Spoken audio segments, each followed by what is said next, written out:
สบายดีท่านผู้ชมนี่คือบรรยากาศอยู่ที่สนามบินสากลหลวงพระบางนั่นเองสำหรับวิดีโอนี้อุ่นใจจะพาทุกท่านไปเบิ่งบรรยากาศการเดินทางจากหลวงพระบางไป5ที่สนามบินสากลสุวรรณภูมิอยู่ที่ประเทศไทยนะพี่น้องวันนี้อากาศนี้ดีเลยเนาะอยู่หลวงพระบางแต่ก็แน่ใจว่าอยู่กรุงเทพมหานครตอนนี้อากาศเป็นจังไรพี่น้องนี่เลยอุ่นใจจะเดินทางกับสายการบินนี่เลยบางกอกแอร์เวย์เมื่อนี้เป็นยนต์น้อยพี่น้องแต่ว่าอากาศดีแบบนี้ไทยฮุบน่าจะงามโอเคไปพี่น้องขึ้นยนต์นำกันเมื่อเกิดการเปลี่ยนแปลงของความดันอากาศพนักงานต้อนรับจะเป็นผู้เปิดช่องเก็บหน้ากากออกซิเจนบริเวณแผงเหนือศีรษะเป็นความปลอดภัยของท่านกรุณาปฏิบัติตามสัญลักษณ์และป้ายประกาศต่างๆได้เวลาออกเดินทางแล้วพี่น้องเราท่าเบิ่งตอนยนต์ขึ้นวันนี้ยนต์น่าจะขึ้นทางเมืองหลวงพระบางนครหลวงพระบางก็จะเห็นแบบเต็มๆเลยเห็นตัวเมืองงามพี่น้องอากาศดีแบบนี้ลองไปเราท่าเบิ่งยนต์ขึ้นนำกันเนาะว่าตัวเมืองหลวงพระบางฤดูกาลนี้จะงามสันใดเพราะว่าตอนนี้เป็นต้นฝนทุกสิ่งทุกอย่างก็เริ่มเขียวงามแล้วพี่น้อง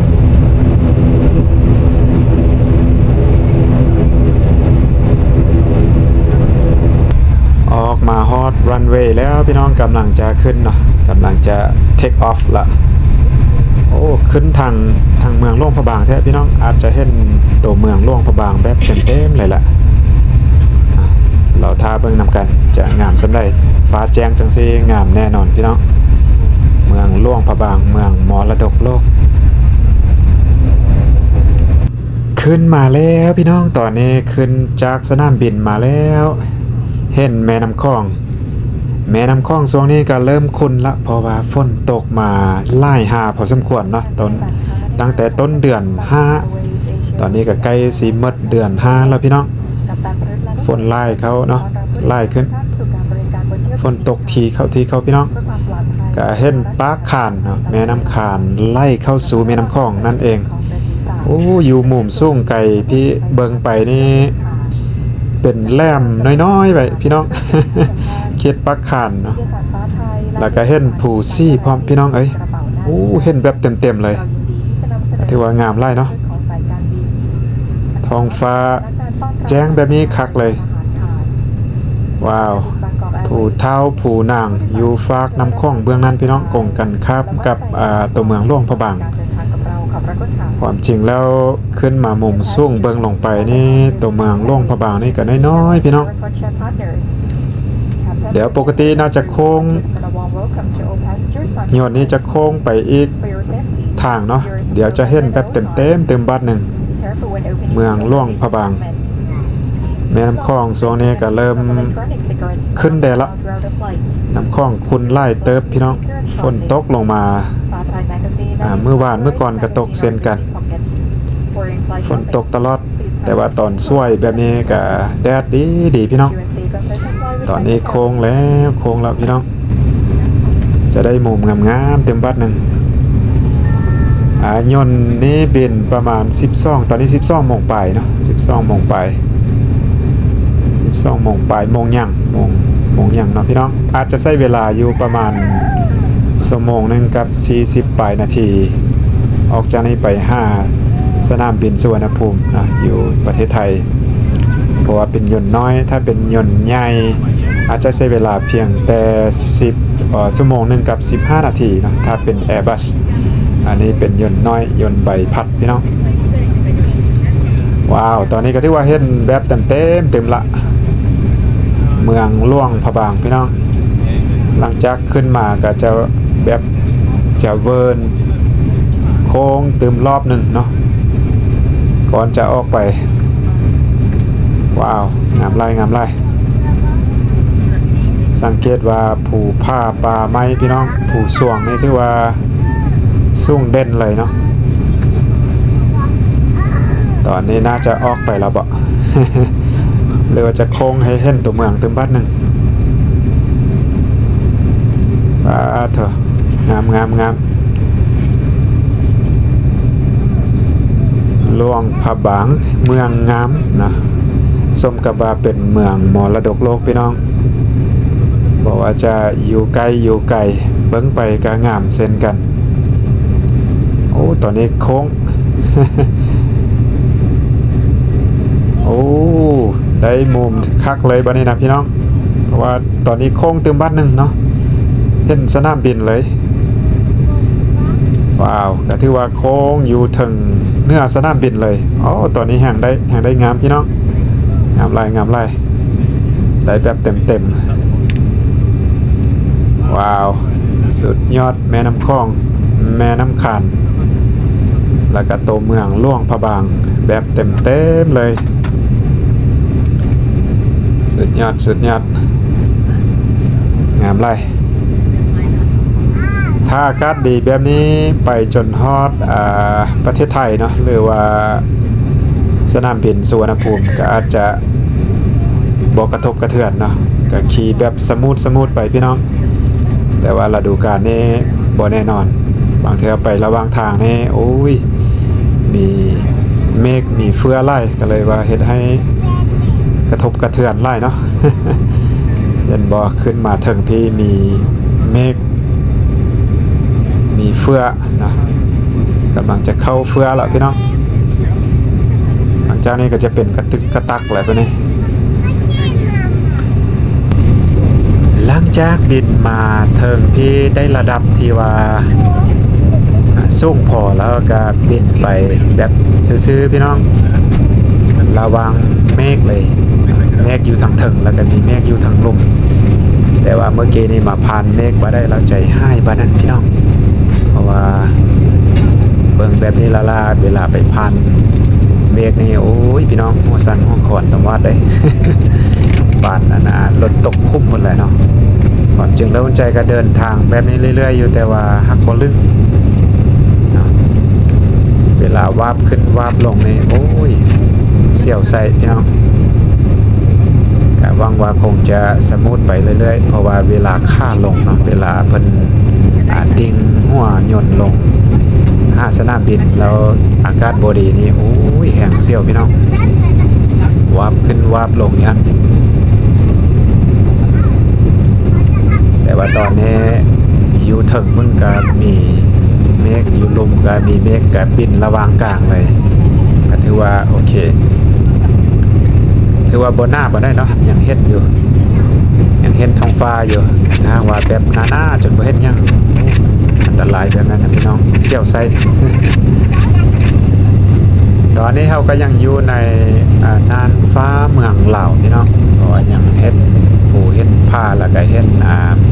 แม่น้ำคลองอยู่ก็บินออกมาได้ประมาณ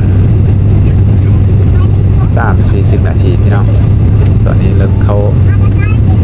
ขี้เฟือเข้าเมฆแล้วสั่นคอนได้นึงแล้วพี่น้อง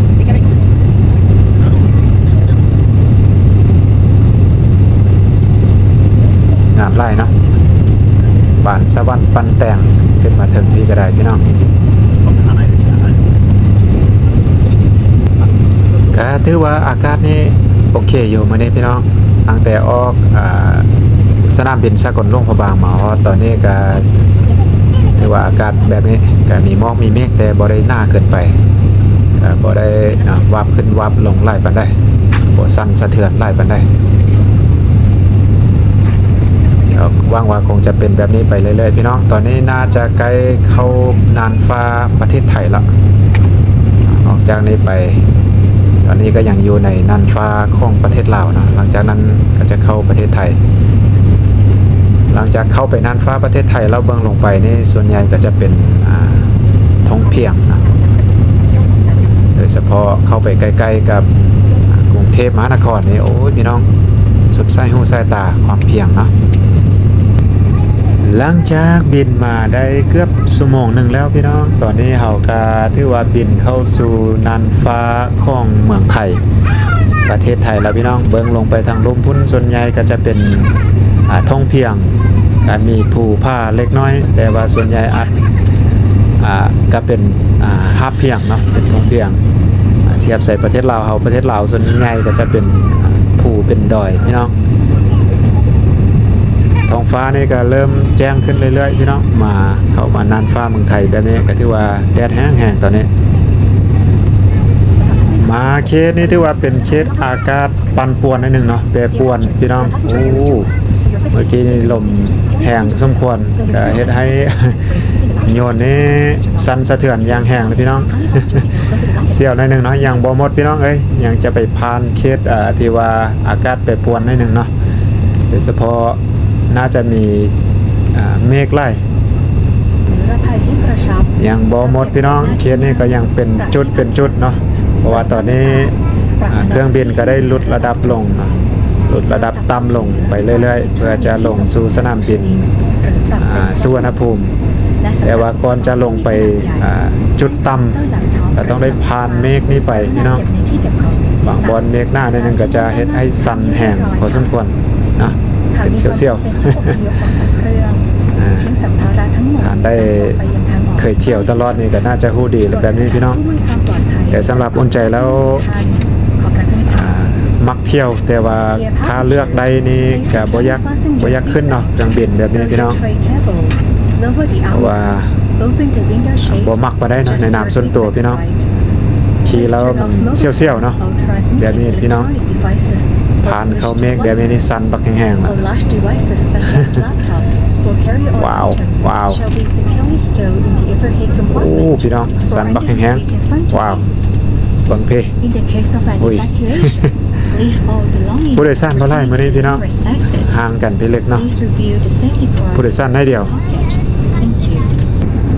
หลังจากทะลุหมอกทะลุเมฆลงมาแต่ถึงพุ่นตอนนี้ก็ลดระดับลงมาต่ำพอสมควรลงต่ำไปเรื่อยๆพี่น้องก่อนจะลงไปฮอดพื้นดินมันก็บ่แม่นง่ายเนาะ ลงไปต่ำใกล้ๆกับพื้นดินคันถ้ามีลมได้แห้งหายพี่น้อง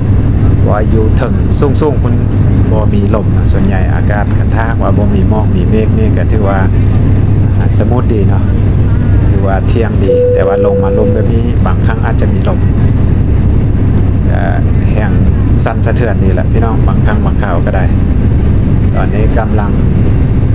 โค้งเนาะจะโค้งไปหาสนามบินไปหารันเวย์แต่บางครั้งก็ต้องผ่าน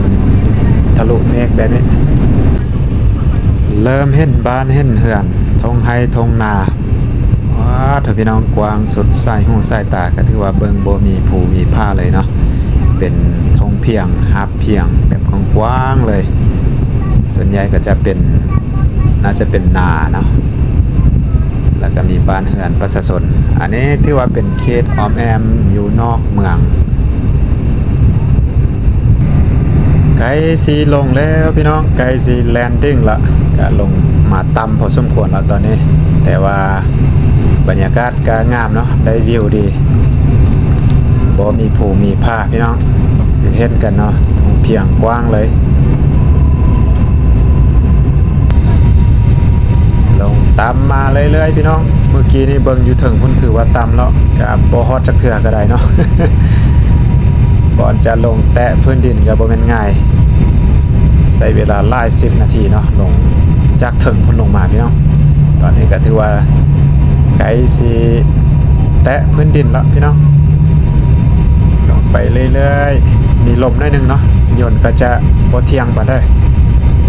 บ่เที่ยงปานใดก็จะเป็นสั่นสะเทือนหน่อยนึงเนาะ